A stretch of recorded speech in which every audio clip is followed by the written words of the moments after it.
On Channel 31, let's go to Tricia Zima. Thanks, Peter.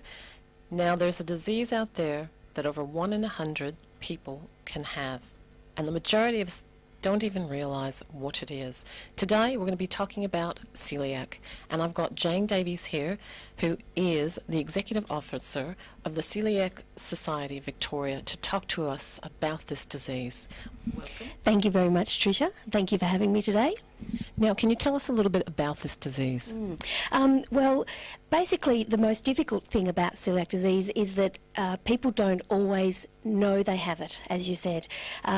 Some people are completely asymptomatic, and they suddenly find out by just having a standard blood test. They might find they're anemic, and their doctors think, well, maybe there's a reason for that.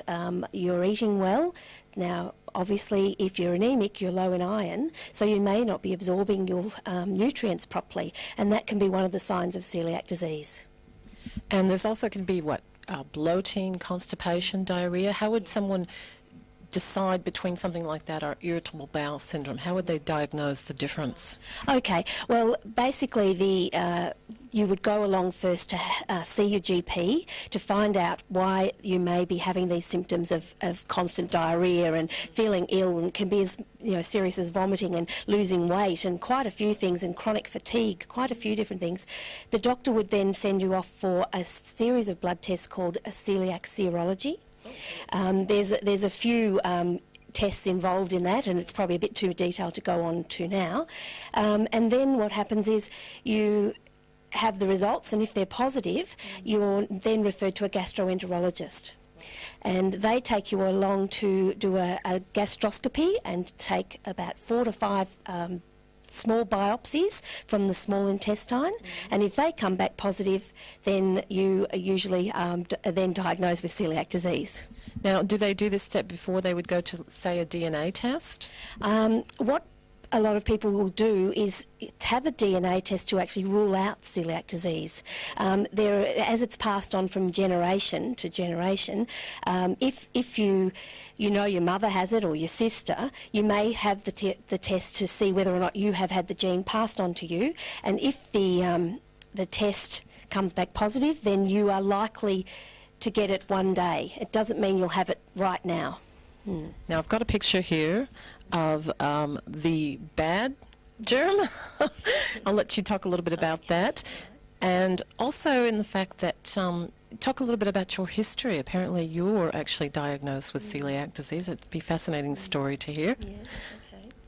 All right. Well, this is actually a picture of the bad villi. The damage has actually already happened here. Basically what's happening is the gluten, which is in wheat, barley, rye and oats, is eaten by a person with the gene and the susceptibility to have celiac disease, and when it gets into the small intestine, it starts to damage the gut. The T cells are produced. It's an autoimmune disease, so it's basically it's trying to damage yourself. Your body's damaging. Yes, okay. That's right. Yeah. So the gut damage is unfortunately the issue that causes the inability to absorb nutrients. So that's why you would be low in different nutrients, and it can actually even lead to osteoporosis.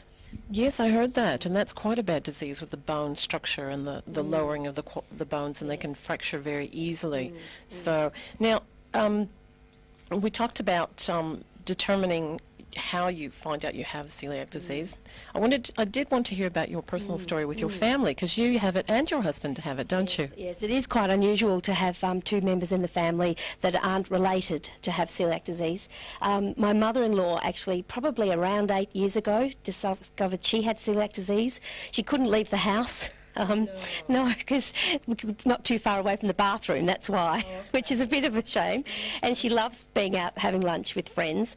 And she found out she had celiac disease by going through the tests we talked about earlier. And then about 5 years later, funnily enough, I found out I had it. And so that was just a real big surprise. She couldn't believe that, it was so close to her family but not being related. Then I had my children gene tested to find out if they did have the gene, and they actually did. So then we thought we'd better get my husband checked, because we weren't sure whether he got the gene from his mum or missed out on the gene from his dad. So we discovered he did have it. He was tested and was positive. So just about November last year he found out he had it, and since then my sister-in-law has been diagnosed, and we have other members of the family being tested now, so we'll see how that all comes together. So how do you go about, I mean, if you get to this point in your stomach, is it repairable? What do you do in terms of diet to try to correct this problem, or are there medications involved, or just food changes? Well, luckily with celiac disease, it is only a diet change. Even though it is a very strict diet change, we have to eliminate wheat, barley, rye and oats from the diet. That is obviously in bread, pastries, cakes, cereals. So we have to have a gluten-free version of all of those. But obviously fresh fruit and vegetables, meat and chicken and fish, all in their natural state. Dairy products are mostly gluten-free. They just occasionally will be adding something to add flavour, and that can be a problem. But generally we can get along quite well. It's a matter of going out for dinner. That can be the hardest thing. Friends, well-meaning friends will cook sausages on the barbecue that have been there with other marinades that we couldn't eat, and there's the issue of cross-contamination. And just a bread crumb, can actually cause damage and make a person feel ill if they have serious symptoms. Yeah. That's quite interesting. We have one friend who's allergic to seafood and another friend who's is a vegetarian. It's very interesting for a barbecue, so I understand where you're coming from with that one. It adds another dimension. Yes. Yeah.